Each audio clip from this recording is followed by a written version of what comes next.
Hey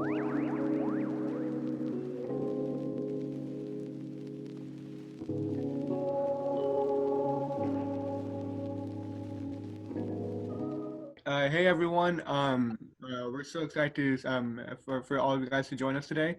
My name's Hisham. I can go ahead and have the other Ripple members introduce themselves.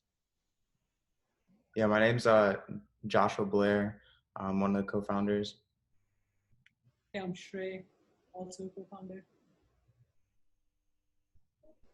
Michael, you're on mute. Hi, I'm Michael. I'm also a co-founder. Yeah. All right, so we're just going to go ahead and get started with the talk with Mike Cory today. I'll just give a brief introduction on what our team does, and then I'll go ahead and introduce Mike, and then he can go ahead and just share some of his own stories. And then following that, I'll pass it off to Shiraj, who will handle the Q&A part, where you all can share any questions you have. You can either type it into the chat box, or you can type that you have a question, and then we can give you the mic for you to personally ask a question with Mike Cory. So first and foremost, we believe that with the COVID-19 pandemic currently going on, now more than ever, there's a need for online inspiration, online motivation. The loss of jobs and internship has certainly been hard on many people, especially for us. Through Ripple, we are facilitating conversations with experts in their respective fields. And by allowing this platform of audience and speaker interaction, we're hoping to give a generation of viewers the chance to continue their learning and find inspiration by interacting with these speakers and leaders in their respective fields. We hope to be the medium of innovator to innovation. So going on to our speaker today, we're honored to have Mike Cory, the innovator behind Fearless and Far, the YouTube channel, as well as many other platforms. He is a marine biology graduate turned filmmaker with an intense passion for travel. He has made a career for himself as a travel YouTuber, adventure filmmaker, and TV presenter. After working for several years creating short films for tourism brands around the world, he turned his sights to YouTube and began an adventure travel channel focusing on the bizarre attractions and unique cultures of the world. Participating in exploding hammer festivals, getting tattooed by a headhunter tattooist, and scuba diving in hydrogen sulphide are just some of his many fears that he's conquered, as well as just travel adventures that he's gone through. His channel is called Fearless and Far, and it's constantly growing. Without further ado, please join me in giving a warm welcome to Mike Cory with a virtual applause. Yeah, Mike, if you have any other anything you want to add to that introduction, please, by all means, the floor is yours. Yeah, well, thank you for the introduction. It's always so funny to hear the things you've done. I think in the world of a content creator, you're always focused on the next video, next project, next place, and you kind of forget that the things you've done are still out there and people can still watch them. But for myself, yeah, it's a main focus on extreme adventure travel, and the name Fearless and Far comes from the idea that by traveling and making yourself uncomfortable, you can grow more as a person. And I think we'll get into it more today, that my journey is a unique one in the sense that I was probably the most fearful scaredy cat you could ever imagine a person being. And then through travel and through some life ups and downs, I learned to have a relationship with fear. I guess we're dating. And so now I encourage people to do the same. That's awesome. Yeah. I just want to go ahead and get started. How are you doing right now? Like, what have you been up to during this quarantine period? How are you constantly keeping yourself motivated and fearless? Well, my adventure, this adventure, even getting home was quite a unique one. So before this, I had traveled to 10 countries already since January. So I kicked it off in Mauritania. There's an iron ore coal train that runs through the middle of the Sahara Desert that myself and my girlfriend rode on the back of. You just ride in the middle of this iron ore. It takes basically a full day, and it's a little bit of a bumpy ride, as you can imagine. So we started off there, went to Bangladesh, went to a lot of different countries, ended up in an island off of Yemen called Socotra, which Yemen, of course, is not a major tourist destination, as you can imagine. But there's this island called Socotra that's a bit like Madagascar or the Galapagos Islands that has a bunch of endemic animals only found on this particular island. One of them being the dragon blood tree, called the dragon blood tree because if you cut the bark, it bleeds red sap, almost like blood. It's really interesting. So for us, it was a dream trip, and we landed there at the very, very beginning of March after being disconnected in Bangladesh and some other places for a while. And then got there and the whole world exploded, basically. And what turned out to be originally a 2-week trip to this remote place got cut short, at least for me. And I got a scratch at my tent at 3 a.m. saying, hey, by the way, the flight you scheduled for next week is now in 3 hours. And if you don't leave now, you're probably not going to be able to get off the island for months. And so I had lost my wallet a month before that and had just broken my laptop a week before that. And so I hightailed it out of there. So for me and the rest of the travel vlogging world, for the most part, we've had our wings clipped the past little while, right? Yeah. For me, traveling 11 months out of 12 a year was the lifestyle that I had chose. And it has a lot of challenges, of course, but the thing that I missed was the speed. Now I'm back home and every day is a bit of the same. But after a while, I mean, I got addicted to travel because I just think there's so much to learn out there. And some of the lessons are not the ones you've signed up to learn. They're hard lessons, but after traveling, even for a short term, even for a month or two, let's say in a gap year or after graduating, whatever it be, you can learn a lot about yourself and how the world works. So for me, it was an addictive lifestyle that I've had to put on the back burner, at least for a bit longer. Yeah, that's definitely true. I mean, it's even like transitioning to this time period is definitely like something that you have to tackle beyond just the world of traveling. Yeah, so I want to speak more to how you came about reaching your platform with Fearless and Far, going from your marine biology degree all the way to here. Like, can you talk about like what kind of made you go through that shift? Yeah, of course. So I'm from the east coast of Canada, very far east, right above Maine, actually. So right on the ocean. And here it's quiet, right? It's beautiful. There's lots of forest, lots of nature, but ultimately it's not a high energy kind of place. So myself and my siblings, we all grew up playing in the forest. And my favorite thing to do as a kid, which was, I guess, foreshadowing to my lifestyle now, was going in the woods and finding snakes and spiders and toads and showing the world how they're interesting. I don't even know how I started this. Maybe it was my parents buying me some bug books or something, but I just found out at a young age that these animals we call dangerous or scary, like a snake, for example, a garter snake, is not dangerous and it doesn't want to hurt you and it's not poisonous and it just wants to do its thing and it's not a thing we should be scared of. It's a beautiful animal that's misunderstood. And then going forward, let's say to now, my life has been showing people things that are misunderstood. I realized that most of the world is misunderstood, and that all started back mostly with snakes and spiders and things. Hence is why I did the biology degree in university as well. I took it forward from there, wanted to see the animals that I was studying and grew up looking at in books and documentaries, and then realized, hey, the whole world is pretty much misunderstood and undiscovered, especially some of these more remote places and festivals and people and food and religions, pick one. And so that's where this travel style came from for the most part. But one thing I didn't mention is about halfway in between that kid who was curious and this adult now that's still curious is I had a big disruption when I was in grade 5. And it was a teacher who brought me up in front of the classroom and ridiculed me many times during that school year. And in that age, you haven't really ever done anything in front of public before. Maybe you've done like a little bit of reading from a book or you all lined up and answered math questions, but never were you presented by yourself in front of the class while everyone stared at you, right? So my intro to public speaking was being ridiculed multiple times by a horrible teacher. And at that age, we're all balls of clay, right? And so the clay had set. And for most of my life until now, after that, I was absolutely, completely, horrifyingly scared to be in public, to speak in public.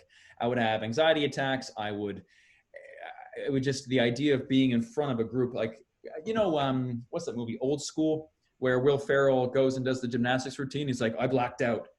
The difference was he blacked out and did something good. I would black out and not do something good. So you have to do presentations, right? So I would just go up there and I just wouldn't remember what I would say. I would just go on autopilot. I think I'd probably do like a C job or a D job. Anyway, but I just couldn't handle this old habit that I had that was set in from a younger grade. And that continued all the way up until I was forced to deal with it in university. And that's why I started the channel Fearless and Far, because now my job is doing these Zoom calls, I have a YouTube channel with 300,000 subscribers. I'm a host on BBC with a show that goes out to like 330 million people every week. Like my job is the thing I was absolutely most scared of. And I guarantee you, people don't believe me, and people don't think it was that bad. It was that bad. I could not be in public and present myself, you know. But now it's my job. So I feel like over the years, I have the experience. I've been to the dark side, and I've realized that this feeling that was so prevalent in me when I was younger is just a misunderstood. I mean, I had a bad start to it, but I also had never really practiced it, and I've never really thought about it. And I realized that a lot of these things in this world that are scary are just because we don't know enough about them. And if you learn more or practice more, these things you're bad at or don't like or are scared of, actually you can be good at them or the best at them or just appreciate them. You know what I mean? It can be a snake or a spider, or it could be public speaking.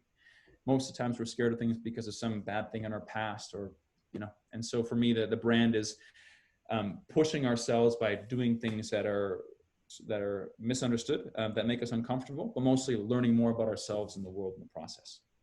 Definitely, yeah, I definitely agree with like us, like overcoming our challenges through like actually doing them and like constantly developing the skills needed to beat them. Oh, so why do you think you chose like YouTube as your platform, like for storytelling, for like sharing your own experiences rather than like maybe like any other? Yeah.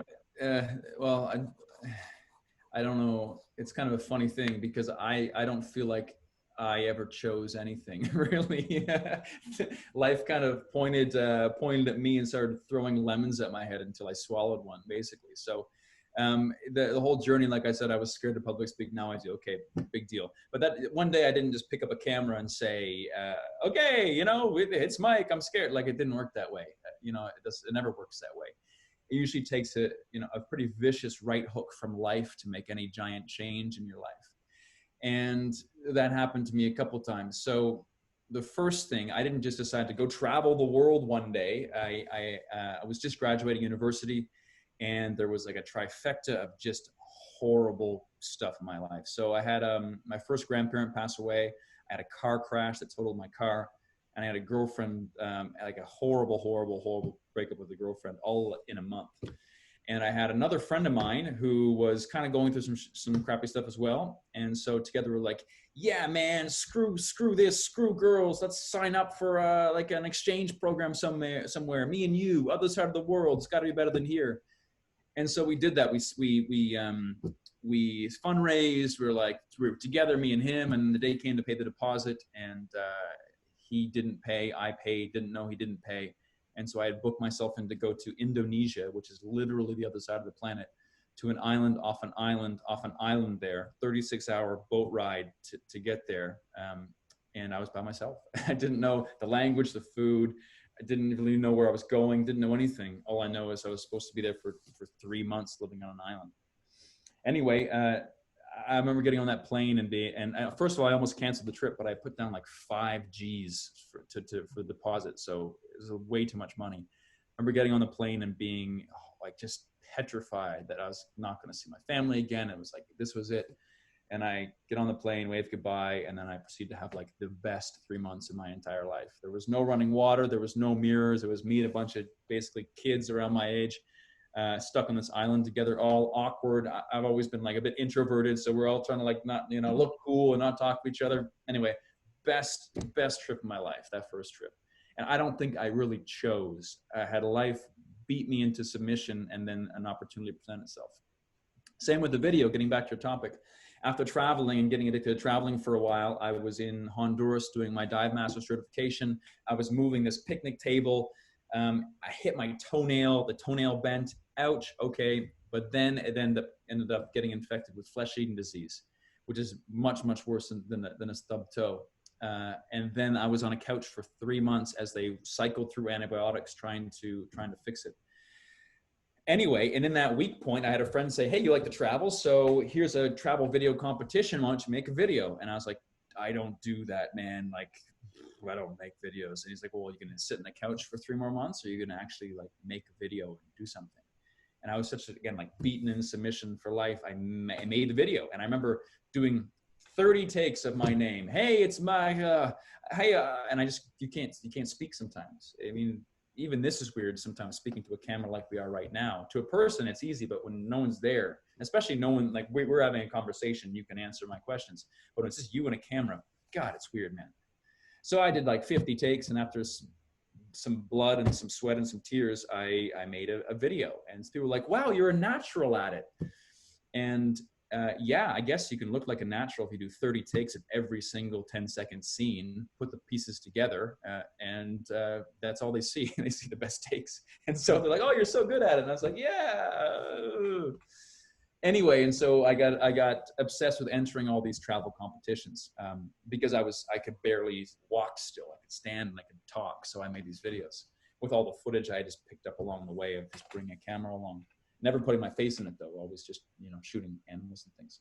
So that's how I started. And by knowing what looks good, only because we all watch TV and, watch YouTubers and stuff, I knew what looked good. I didn't look good, but if you do something 100 times, it looks all right. And then I made a couple videos, and then some of them did well. And that's how I got to how I got started to where I am today. Yeah, that's really awesome seeing how like it just came out of nowhere, like just one friend telling you, hey, you should probably do this, and then now it's your career. Now you're inspiring millions of other people just through one accidental conversation. One of the topics I actually wanted to discuss with you was like fears that we have that we are not like aware of personally, like subconscious fears. How would you go about like tackling these fears that we may not even know that we have? Well, that's a great question, because I think there's a difference between, let's call them loud fears and quiet fears. So a loud fear is like heights or snakes or public speaking, right? You're afraid of those things because they yell at you whenever you try to go near them. But there's these quiet fears like feeling like you're not good enough. Anger is even a quiet fear. If you get angry easily, it's because you're afraid of losing power. In relationships, sometimes bring out some of these biggest fears. And we all have shit that's happened to us when we're younger, right?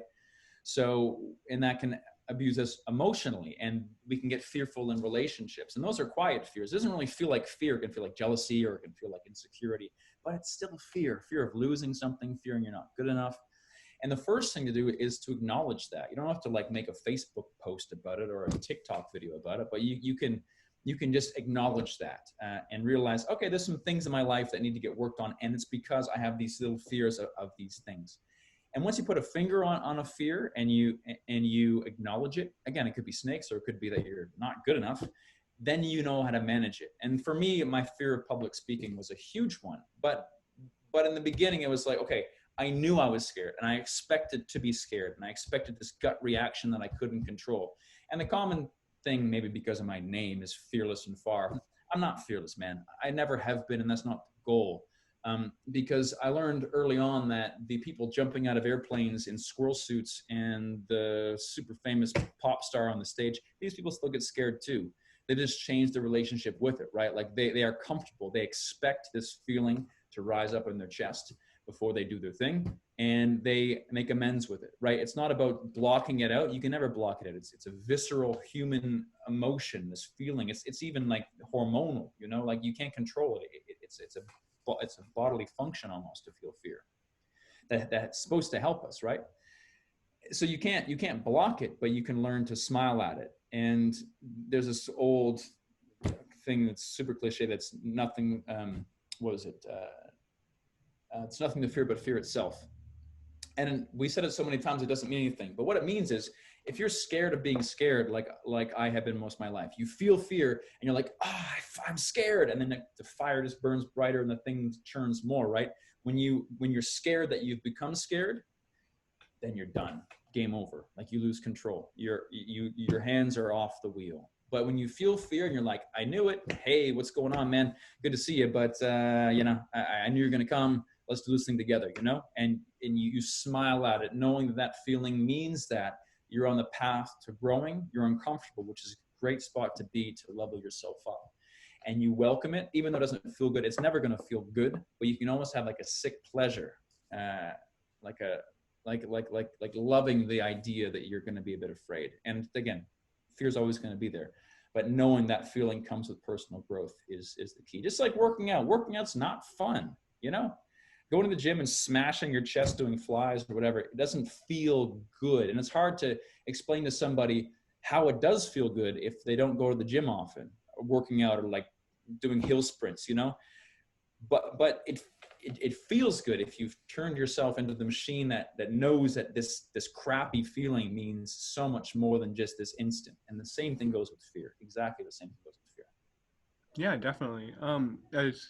So you mentioned earlier how you're obviously you have your YouTube channel. You also have a BBC show.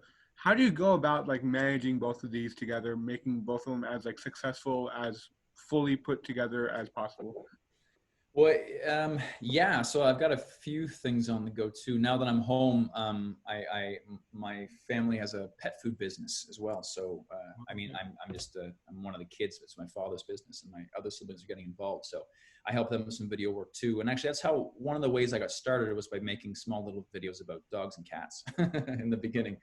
Because in the beginning, like I didn't go to school for making videos, right? Yeah. So I learned on YouTube, and then I found work anywhere I could.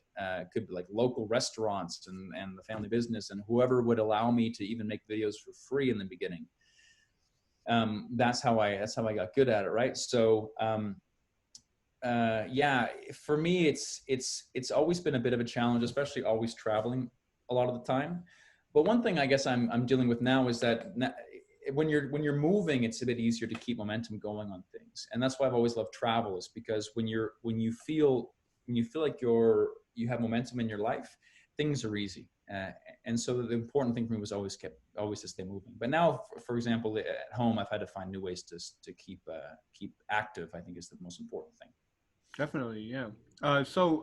Is there like any particular skills that you think separated you from like other YouTubers, other filmmakers, and elevated you towards like the platform that you have currently, whether it's like technical skills, any like interpersonal skills, anything that you could share to the audience who are aspiring filmmakers, aspiring storytellers? Yes. So I've always been a bit of a perfectionist, which I think is a great thing to be to a certain extent. And you have to manage that correctly. I'd rather be a perfectionist than not a perfectionist, but at the end of the day, you have to publish the work, right? And by keeping the work, you're being selfish. At least for content creators, perfectionist content creators, you have to realize that it's a good habit to have. But at the end of the day, if you're holding your work back and again, you have to make sure that it's hard to acknowledge when you are, fine tuning things too much, but understanding that you have to ship your thing. And for me, the big help was there's people out there who want to see my work, and by not sharing my work, I'm being selfish. I'm assuming people don't want to watch it, or that because it's not perfect. But the reality is they'll never know the standard that I think it should be. I think something that's perfect for me or almost perfect is fantastic for somebody else. They don't see the things behind the scenes, right? But for anything in life, man, the only reason I made this work is because I chose at one point to start. And I get the question all the time. It's like, how do you do this? What camera should I get? All this kind of stuff. But it's like the secret to whether you want to be a professional pianist or a YouTuber. You just gotta start, and you gotta embrace the fact that people are going to laugh at you. They're not going to watch your stuff. They're not going to care. I assume that my direct friends and family would all be lining up to watch my videos. That wasn't the case, actually. Most of my friends don't watch my videos. They never really have. They know a different version of me. But meanwhile, there's millions of people around the world that do watch, right? So you have to do it for you, and you can't get too hung up on numbers in the beginning, and you have to just start. I know it's lame advice, but that's the biggest thing. And then after a while, people will call you a natural. I get called a natural all the time. Like I was born good at this, man. I've been doing this for 10 years. It's a long time, right? Like I made my first video 10 years ago. And now, a decade later, my life is quite cool. I love it, but it wasn't an easy road. But people forget that it takes a long time, and you have to be bad at something. Yeah, one thing that I started doing recently that I think is a perfect example And the reason why I love it is I started doing jujitsu only because you go there and there's no beginner's luck. You show up and it's all about how to choke somebody, and you leave there feeling defeated because there's no way you can win at all for like months and months and months. But you go because you like the workout, or you want to be good at self-defense. You have to find another thing there. This whole beginner's luck, inspiration, motivation thing is so fleeting. If you want to accomplish big things, especially like being an influencer, no matter what your art is, it takes years of persistence with very little reward. You're not going to be a home run in the beginning. Sure, there's people who can make a viral video. That's fantastic. But for the majority of people, you have to work really hard at your craft. And how you do that, in my opinion, is finding that little niche area that you love, no matter how weird or strange it is. Because even if it's making macaroni pictures, there's 100,000 people in this world that love making macaroni pictures, right? You just have to be persistent enough and be honest. What the world doesn't need is another person making more Bali waterfall photos with abs. You know what I mean? Like there's enough of that already, or whatever the equivalent is in your industry, you know? Yeah, definitely. In regards to your constant travels, you mentioned earlier how 11 out of the 12 months of the year you're traveling to somewhere else. How do you maintain like a mental health? How do you sustain your own like well-being while constantly going on these planes, constantly meeting new people, doing new experiences? That's a great question. I kind of don't know it any other way now. It was funny when I first came back here and spent a few weeks back in my hometown. I had to sleep like sideways in the bed, sleep upside down in the bed because I couldn't sleep. I'm used to sleeping in a different bed almost every single night. It was weird to have a routine. But for me, I think the most important things are understanding that you only have certain amounts of decision-making power every day, and also you only have a certain amount of mental fuel in the tank. So so for example, on a shoot day, for example, we're someplace we're making YouTube videos. I will in advance go to a location with an idea of what I want to shoot for YouTube. And I used to do the daily travel vlogging thing, which was exhausting because you don't know what you're going to film, and you always have to find something to film. So you're always filming, and you're not filming, you're editing. And so at least for my world, when you're traveling for YouTube, making videos, having this idea that you go film specifically that allows you to turn the camera off for the rest of that section of the trip or the day or whatever it be. But this always on thing is a bit draining for sure. As far as general travel tips, I think like, one thing I always try to do is I always try to fly in the evenings so I can try to get a good sleep for long haul flights. But at the end of the day, like I don't even think I'm affected much with jet lag anymore. I just have learned to sleep whenever. Actually, you know what? Here's something I started doing a couple years ago. I invested in a face mask and earplugs, like really good earplugs and really good face mask. And I know it sounds lame, but for a long time I was like, I'll just wing it and sleep forever. I'd put the hoodie over my head, but now with these like solid earplugs, solid face mask, getting a good night's sleep forever has been a lifesaver for me. Yeah. Wow, that's really interesting. I'll definitely look into that. Yeah, but also if you love what you do, you don't think about it too much. You do need to get 8 hours sleep whenever you can. For me, like getting to a place and really slamming a 30-minute workout or something really helps to get that first night's sleep. But if you can get that first night's sleep when you land, you're good. Don't take naps if you land in the morning. You gotta stay up. Yeah, definitely. That's really good advice. So I'm gonna go ahead and hand it off to Shreyash, the other Ripple member, who is gonna handle the Q&A from the audience. So Shreyash, the floor is yours. Hey Mike, it's so fun to be a part of this conversation. Your takes in life are so fresh and interesting. Thanks, man. So we're just gonna continue our conversation and we're gonna involve our audience members in it. So if anyone has a question, you can continue to keep typing them, or you can just ask the question directly to Mike by typing that you have a question. So the first question is from Utsav Daga, and he says, saw on Mike's IG that he has some tattoos inspired from his travels. Which one is the most meaningful one, and what is the story behind it? I have. So, like I said earlier on, I've tried to showcase the misunderstood. And one thing I came across a handful of years ago was this misunderstood form of tattooing in Southeast Asia, in Thailand, called sakyant. And I thought it was quite wild for two reasons. Number one, the people who were getting them weren't getting them because they wanted a tattoo per se. You'd go to these monasteries or these temples to get them the same way you'd get a blessing at any other church or whatever it be. And so they'd only pay a few dollars and they get these giant like back pieces of lions and tigers and gods and all kinds of interesting things. And there was rumors that every monk had their own recipe, and some had snake venom and the fluid of dead bodies and different herbs and spices from the forest, whatever. And they would enchant these things with prayer, and then you would get them imbued in your back. And there was thousands of different designs handed down from monk to monk, and you'd go there almost like a prescription blessing. Let's say your business is failing and you want to sell more soup. I don't know what it was, but you'd go there and you get a tattoo specifically for financial freedom or whatever it be, or strength. You see a lot of Muay Thai fighters with like the diamond skin one on their back. And I thought it was fascinating. So I went and made a video there. And then I realized that there's lots of other special places in the world that do this. And a few years ago, probably my favorite tattoo experience was going to the northern part of the Philippines, where there's a lady named Wangod who is 102. And she used to tattoo, well, she still tattoos, but she used to tattoo headhunters. So how it used to work, headhunters no longer exist in this world, thank God.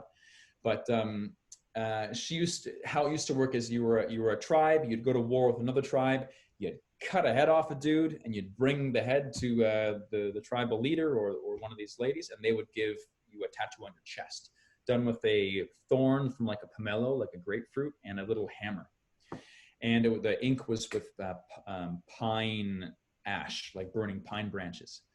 And then the more tattoos you had, the more attractive you were, because it means you were a warrior. Then the females started to tattoo themselves too. And so you go to these villages now, and there's these 70, 80, 90, 100-year-old ladies with these like arm tattoos, face tattoos, full chest tattoos, all done with this tap style. It's a very remote part of the northern Philippines. And so I went there to find this legendary, oldest tattoo artist in the world. And I made a video there, and it was a little bit unexpected because she's known to be quite mischievous, and she's 102. You're in a place with you're on top of a mountain in the jungle. There's no cell reception. You're in the middle of nowhere, and one thing she likes to do is when you go to get a photo with her, she likes to grab the belt to get a photo of you in shock. And so like 3, 2, 1, cheese, and she'll just squeeze places. And what are you going to do? Call the police? Like you're in the middle of nowhere. And she's 102 years old. Anyway, so I went there and didn't know that until it was a little bit too late. Anyway, got a tattoo. I got a couple, but this is her signature. It's just 3 dots on the back of the arm. And her granddaughter, since she's 102 now, her granddaughter's doing bigger ones, and I have one on my calf. It's called the Scorpion. Kind of funny story there is they're like, which one of these tattoos speaks to you? And they had them all on a board that they had tapped into wood. I'm like, oh, well, this one looks good, the Scorpion. What does it mean? Oh, it means bravery and fearlessness. And I was like, that's the one I need then. And it looks a bit like almost like a pine tree kind of shape. And I was getting it done, and then one of these ladies comes over who also does the tattooing, and she goes, oh, you get Wi-Fi symbol tattoo, good Wi-Fi worldwide. And I was like, oh no. It's like, it was some local joke they had, but it was a bit funny being so remote and having a strong Wi-Fi worldwide symbol on my calf, which used to mean apparently fearlessness. Anyway, but yeah, my view on tattoos is I think that your body's a scrapbook, and all the scars and bumps and bruises kind of tell the story. So I have no problem with any of those things. I feel like I want the memories in my skin for sure. Wow, those are some really memorable tattoo stories, especially the one about the headhunter lady. Yeah, there's a YouTube video about that. It got like 6 million views. Yeah. So our next question is from Vic. They're asking, love the travel, but how do you support yourself? Financially or like not, I mean, so travel is my life. So in the beginning, before I started traveling, I worked at the pet store for a long time, the local pet store here. I worked at a fish processing facility in an island nearby. I worked for my family company for a little while too. But then I started traveling full time. In the beginning, like, of course, I wasn't getting paid to travel from day one, but I did end up winning some of those travel competitions, which didn't really pay, but did get me around the world for free to be able to make content. How I started getting paid to travel, again, I worked for free making videos for a long time first, just to practice and get my skills up. How I got my first paid gig was my local tourism board from the city I live in saw some of the work that I made and got me to make a very small product for them. And then I went to a travel conference in Toronto that was called TBEX, and there was all kinds of tourism boards and travel brands from around the world that were all there. And I had a little, like, on my phone, I had a video of some things that I made, and I went to all of these brands and said, hey, look, I made this. There was like they called it speed dating, where you'd go around and talk to everybody, all the brands. And so I did that, and then one of them liked my work, and so I was able to go make some videos in Germany, actually. I mean, not well paid, but it was my first international gig for sure. And from there, it just got more and more. So now I have a bit of a split income between my BBC show, my YouTube channel, which is monetized through ads. So those ads you watch that pays the creator a little bit. And also, since I do film a lot of strange, unique things like exploding hammer festivals or baby jumping festivals or riding on top of trains in West Africa, a lot of that footage can get licensed. So a brand will pay me to license that footage. Actually, one of the most famous ones was the swimming pigs. As far as I know, I was the first one to go there, actually film the swimming pigs like 10 years ago. It was one of my very first press trips, I mean, 8 years ago now. And I was the first one to get footage of it, and I've licensed that footage like hundreds and hundreds of times. Now, of course, it's a big mainstream thing, and I think they had to close it down because people were feeding beer to pigs or something ridiculous. Anyway, but yeah, so that's how I make my money, summarized. That's awesome. Our next question is from Josh. He asks, when traveling domestically or abroad, what equipment do you take with yourself? And how do you find time to take shots if you're having a busy travel day? Yeah.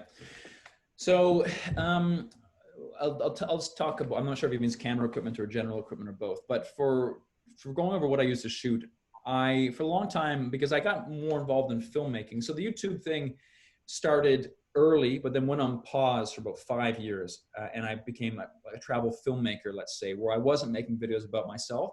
I was making videos about places, working with Skype and tourism, Indonesia, and lots of different places as well.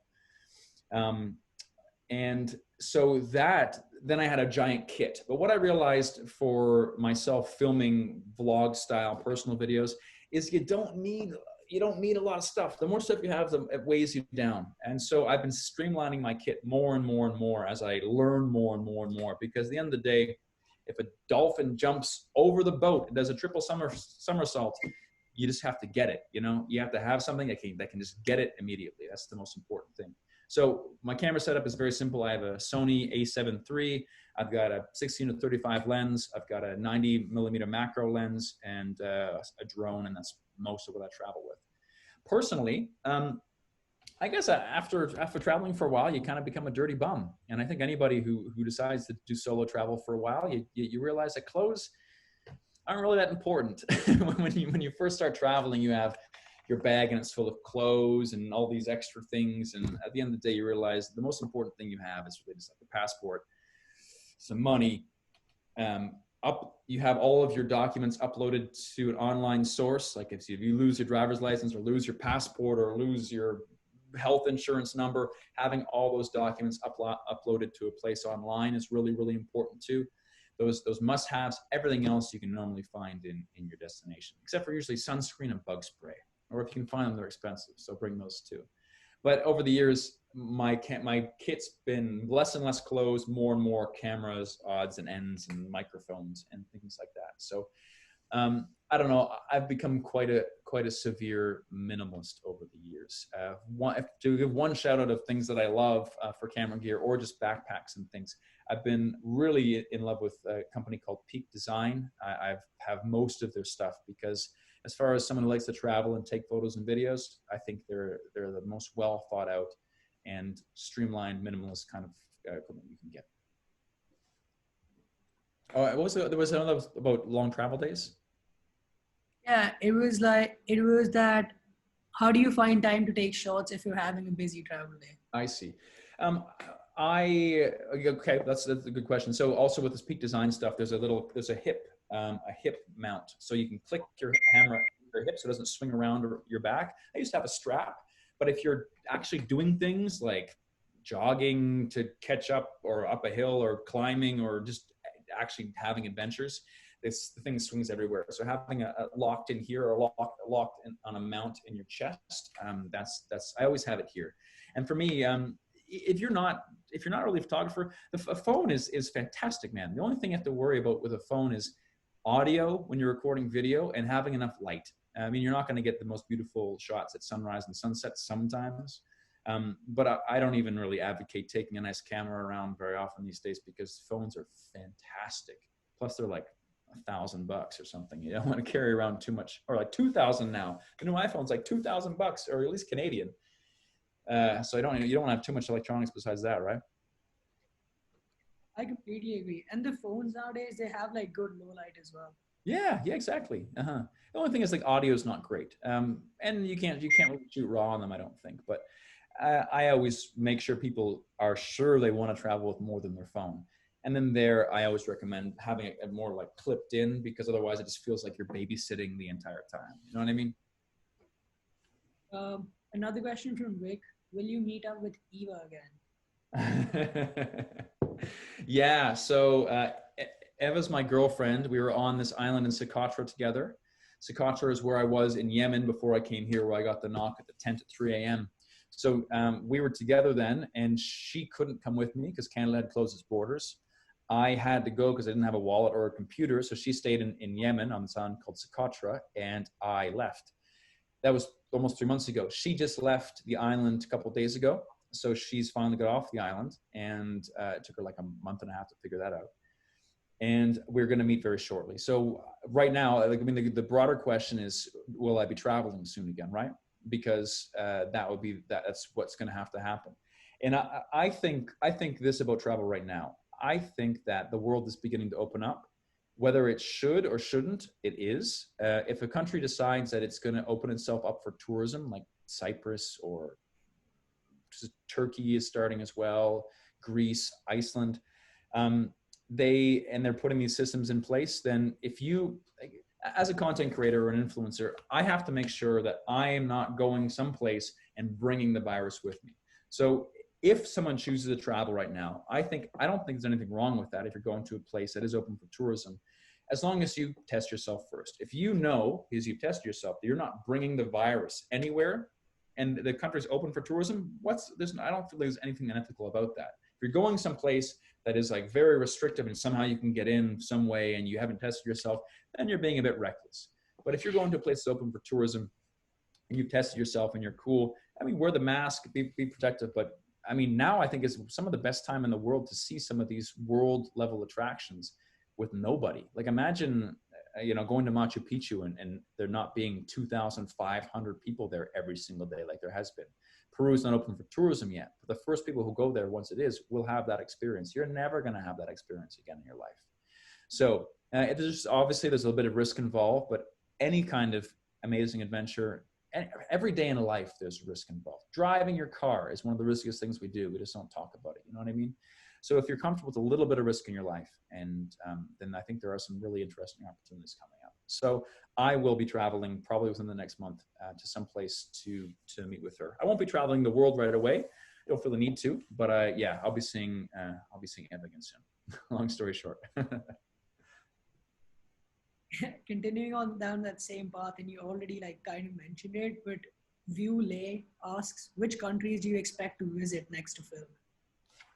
Next to film. Well, my summer was supposed to be 3 countries. It was supposed to be India, Peru, and also India, Peru, and if I could, and also the Philippines were my three. I had a really awesome 1 month in the jungle, survival style, Amazonian medicine with shaman things lined up in Peru. I had some really amazing festivals lined up to film in India, and I had some fun things in Philippines as well. So those are still the three that I'm planning to go. As soon as I can get a clean break, I'm probably going to head to Peru first because I've got a guy there. We're going to go piranha fishing, meet some shamans in the forest, do some hunting, some herb gathering, and really try to live off the land for a while. I think that'd be really interesting content. That's really interesting. I'm actually back home in India right now. Oh yeah. Yeah. So next question is from Natalie. Have you been able to pick up any languages while traveling? Yeah. And yeah, go ahead. I can answer, like ask the second part later on. Okay. So I'm from New Brunswick, Canada, which is a bilingual province, one of the few, or maybe the only officially bilingual province in a bilingual country. So where I am, right above Maine in Canada, Quebec wraps around kind of like the west and north, and Maine is to the south, and the ocean is to the east, and also another Canadian province. So we grew up speaking French here. So I spoke French. I was in French immersion for like 12 years growing up. Then I had a fascination with the Latin world. And so I traveled in Latin America quite a bit to do some research assistant positions, some diving, and then ended up living in Mexico City for 3 years. And that only ended about 2 years ago. But I'm back home in Canada now, but I still consider Mexico City like a second home. I am in love with that place. Partly because I was sent there for a video project, and I realized that it is the embodiment of my feelings on the world. It's this place everyone's afraid to go. They hear all these scary things, and then you get there and you're like, this place is awesome. What people who haven't been here are saying this place is dangerous. And there's things that happen there, of course, but it's like going to the baker for car advice, man. It's like people don't know what they're saying. They've never been there. They've only seen a couple news stories about there, but you end up going to these places and they're fantastic. And I love Mexico City. It is one of the coolest cities in the entire world. And so, yeah, because of living down there, and if you're in Cancun or Cabo, there's lots of English, but in Mexico City, not that much. So you have to learn. And so I did learn Spanish there as well. Yeah, so you already touched upon the second part. It was basically, do you think it's important to be able to communicate in the language of whatever country you're traveling to? I think it is a fantastic way to make connections. And honestly, I think when we travel, before we start traveling, we might think that, oh, I want to go see the Andes or the Great Wall of China or the Louvre or something, right? But what you realize very quickly is those places are cool, but what you remember most are the people you've met. It could be the cool chick at the hostel or that awesome guy selling mangoes, on the street. It's the human connection that you make, the human connections that you make that always make the strongest imprints in your mind. People travel to connect with people, not necessarily the places. You can't connect with a place. Doesn't have a face, obviously, right? And so that's a really good thing when you're making content as well, the understanding that people aren't going to watch a video that's just pans of mountains. There has to be a character. It can be you, it can be a local, but people need to connect with people, right? And so communication is really important. Just learning a couple funny things to say, like, oh my God, you're so pretty, or wow, you have strong arms, or just something funny to drop 10, 15 times in weird situations really breaks the ice. And at the end of the day, it's all about that. And sure, they might only be able to say yes or no, but you can use some sign language and some funny phrases. And people just normally appreciate anybody knowing how to say hello, thank you, what's this, I'll take 2 of those, or whatever it is.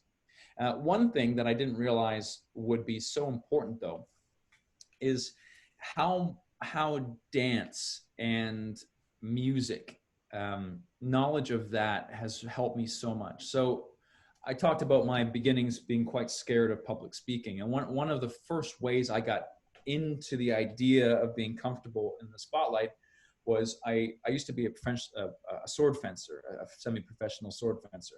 So like that kind of stuff. And then I wanted to find a cross-training activity. And so a friend invited me to breakdance. And so I started breakdancing, which is like the most confrontational thing you can do, right? It's all about like street battles and your spot anyway. But there was no speaking. That was kind of the caveat. Like I didn't have to speak. And I realized two things while breakdancing. Number one, everyone likes to watch it. And number two, no one really knows enough about it to know when you've messed up, unless you act like you've messed up. So if you're doing some kind of weird, like flippy floor thing and you go, oh, and you kind of get up and you like walk away in shame, people are like, oh. But if you do the same thing and you get up and you're like, yeah, they're like, oh, he meant to hurt himself. Or maybe, Anyway, so that's the same thing with life, man. Like speaking, whatever it be, is the second you acknowledge like, oh, I lost my spot on the slide, just a second. Like the world, like there's not a more quiet moment in the world, those 5 seconds while you find yourself again, you know what I mean? But if you don't say anything, people will think you meant to do it. And that's the kind of the dirty secret, is by not acknowledging you messed up sometimes, people will not even skip a beat. They don't notice really, right? And so those things I learned from breakdancing. But getting back to the point, that is a language. Dance is a language. Music is also a language. These things are in the, I did a breakdancing battle with a 6-year-old kid in a sea gypsy village off of Indonesia. Then the same thing with a 45-year-old goat farmer or llama farmer in the Andes. Like everyone in the entire world dances. And I say breakdance only because I didn't know their local dance. So everyone's like dancing and you kind of go in, you shake your butt a bit and do some funny things. And you realize that you can have a conversation and make a connection with a human being without actually speaking. And so music, whether you can bang your hands on a bongo or hit two metal things together, that's still music. And then by doing these things, you can still communicate. And so having some confidence to put yourself out there dancing, another great way to make yourself uncomfortable, because dancing is all about confidence. No one cares if you're good or bad. If you're at a wedding or whatever it be, and you just go and act confident, people are going to have a good time. If you have a good time doing what you're doing, people will have a good time watching you. And that was another breakdancing lesson as well. And it doesn't matter if you're good, right? So dancing was a language that I didn't expect to be one of the best travel skills. Some just remote confidence moving my body in front of a crowd, but it's been probably one of the most important things. Awesome. So we have a few minutes remaining and like 2 or 3 more questions to go through. So let's do kind of a quick question round. Yeah. So Manna Johar asks, what advice do you have for students who want to make a career working for themselves? One more time, tell me again. What advice do you have for students who want to make a career working for themselves? Yeah, well, scary advice, actually. So basically what I learned earlier on is, like, I started doing this travel influencer thing like eight years ago, a decade ago. And not a lot of my brothers and sisters are still doing it now. There's someone, I don't know who to attribute this to, but like the path to success is laid with the bodies of people who gave up. And I really think that's it. And if you have the tenacity to stick with it through thick and thin, through financial freedom and through financial trouble and believing in yourself, you will make it. The thing is that falters along the path. And you have, it's a terrifying and liberating idea that you are responsible for everything in your life. There's a book by Jocko Willink called Extreme Ownership. And the idea is that every circumstance in your life, every relationship, every moment of comfort and pain, you are responsible for. You put yourself there by saying yes or no, or not acting at all at a previous time. You've ended up exactly where you are, and it's your responsibility to fix it. Whatever that means. Taking responsibility for everything is the first step. And that goes with anything and anybody trying to make their own name, trying to carve something out of their skill set and become an entrepreneur and their own brand. Is you are completely responsible for every ounce of success or failure you have or don't get doing that. And again, that's could be terrifying or it could be liberating, because knowing that you're responsible and knowing you're going to work hard enough and not give up no matter what, you'll make it. 100% you'll make it. But then realizing you might not be able to is only because you have decided, you have made the decision not to work hard enough, right? To get distracted. And for myself, it wasn't, you can't just say it is all you, but I've had help. And by having help, I mean, I've read the books, I've listened to the podcast, I've surrounded myself with these mentors that I didn't actually have never met, and I probably will never meet. But by reading these books, and I recommend reading books. I mean, I listen to audiobooks, I listen to podcasts, they're great. But the thing is, actually reading a book, because you have to put all of your time and energy sitting there and going it over slowly, it's like reps at the gym, man. You can go there and you can spend an hour at the gym, or you can go there and get like the abbreviated version, or like, you know, watching or something in half the time. But the fact is, you're putting in the time, you're spending an hour block doing the hard work, which is reading an actual book. That's an hour of time spent on yourself, and your mind gets conditioned that way. You can pay half attention. You can be there, like, I don't know, drawing, answering emails, for example, listening to an audiobook, but you're not investing it there. I think self-improvement has to be considered, has to be approached that way, where it's like, you have to put in the time to really let the ideas sink in. And then you'll have your own mentor set of people you've never met, their podcasts, their books, their whatever it be, but specifically written books that can really help you get there. And you need that sometimes, because especially coming from a small town, I'm not going to find people here who have the same idea on life and accomplishment and entrepreneurship as I do, because I've decided to do something very different. And that's probably the same for a lot of other people in small towns, or maybe even big towns. The thing is, like, for travel, at least, the people out there traveling aren't here, right? So why am I expecting to have good travel influences or travel advice from here? They're out there doing those things already.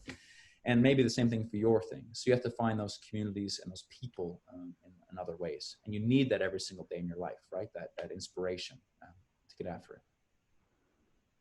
That's awesome advice, Mike. Our next question is from Sadie. Do you think your background in science has played a part in your various careers directly or indirectly? And what pulled you to biology to begin with? Yes is the answer. So I might not do that now professionally, but a deep understanding of how the world works has been fundamental in me being able to do some of these more uncomfortable adventures, because I grew up loving animals and reading all these books and watching the documentaries and studying our planet, and actually go out there and getting my hands dirty.